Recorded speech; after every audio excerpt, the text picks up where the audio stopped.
नमस्कार विद्यार्थी मित्रांनो, आज आपण इयत्ता 5वी विषय परिसर अभ्यास भाग 1 19वा पाठ अन्न घटकचा स्वाध्याय अभ्यासणार आहोत। त्यामधील पहिला प्रश्न आहे, काय करावे बरे? शरीराला पुरेशी प्रथिने मिळायला हवी।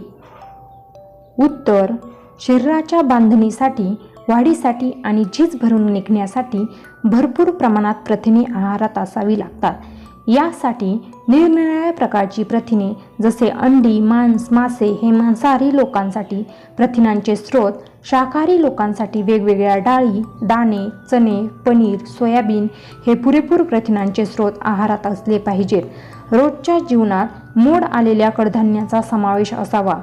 दुग्धजन्य पदार्थ देखील आहारात घ्यावेत। दुसरा प्रश्न आहे, जरा डोके चालवा। रोज दूध प्यायला का सांगतात? उत्तर, दुधामध्ये जवळजवळ सर्वच अन्न घटक असतात। कर्बोदकांपैकी शर्करा, प्रथिने, स्निग्ध पदार्थ असतात। दुधात कॅल्शियमचे प्रमाण जास्त असते। जीवनसत्वे ए, बी व डी असतात। पचनास दूध हलके असते। दुधामुळे शरीराला पुरेशी ऊर्जा मिळते। दुधाने शरीराची वाढ व विकास जलद होतो, म्हणून रोज दूध प्यायला सांगतात। प्रश्न 3, पुढील प्रत्येक अन्न घटकाचे 2 स्रोत सांगा। पहिला आहे खनिजे। उत्तर, मोड आलेली कडधान्य, फळे, पालेभाज्या यामधून खनिजे मिळतात। दुसरा आहे प्रथिने। प्रथिने अंडी, पनीर, मासे यांमधून मिळतात। 3, पिष्टमय पदार्थ। पिष्टमय पदार्थ बटाटा, साबुदाणा, भात, पोळी यांमधून मिळतात। प्रश्न 4, रिकाम्या जागी योग्य शब्द भरा। पहिला आहे, टिंबटिंबमुळे आपल्या शरीराला रोगांचा प्रतिकार करण्याची शक्ती मिळते। उत्तर, जीवनसत्वांमुळे आपल्या शरीराला रोगांचा प्रतिकार करण्याची शक्ती मिळते। दुसरी रिकामी जागा आहे, कॅल्शियममुळे आपली हाडे टिंबटिंब होतात। उत्तर, कॅल्शियममुळे आपली हाडे मजबूत होतात। तिसरी रिकामी जागा आहे, गोड लागणाऱ्या अन्नपदार्थांमध्ये विविध प्रकारच्या टिंबटिंब असतात। उत्तर, गोड लागणाऱ्या अन्नपदार्थांमध्ये विविध प्रकारच्या शर्करा असतात।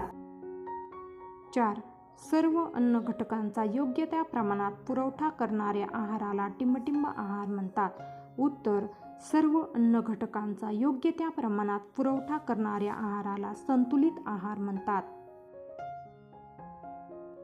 प्रश्न 3, पुढील प्रश्नांची उत्तरे लिहा। 1, पिष्टमय पदार्थाच्या पचनातून मिळालेल्या शर्करेचा शरीराला काय उपयोग होतो? उत्तर, पिष्टमय पदार्थाच्या पचनातून मिळालेले शर्करेचे शरीरात मंद ज्वलन होते। या ज्वलनातून निर्माण होणाऱ्या ऊर्जेचा उपयोग शरीराच्या विविध कामांसाठी होतो। शरीर गरम करण्यासाठी देखील ही ऊर्जा उपयोगी असते। अशा रीतीने शर्करा शरीराला इंधन पुरवते। दुसरा प्रश्न आहे, तंतुमय पदार्थाचे स्रोत कोणते?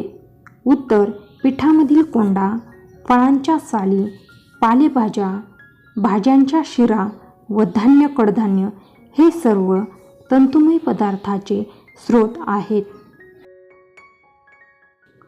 3, कर्बोदके कशाला म्हणतात? उत्तर, शरीराला ऊर्जा देणारे पिष्ट, शर्करा व तंतुमय पदार्थ या तिन्हींना मिळून कर्बोदके असे म्हणतात। 4, कुपोषण कशाला म्हणतात? उत्तर, एखाद्या व्यक्तीच्या आहारात काही अन्न घटकांची कमतरता राहिली तर शरीराचे योग्य पोषण होत नाही, याला कुपोषण असे म्हणतात। कुपोषणाचे आरोग्यावर गंभीर परिणाम होतात।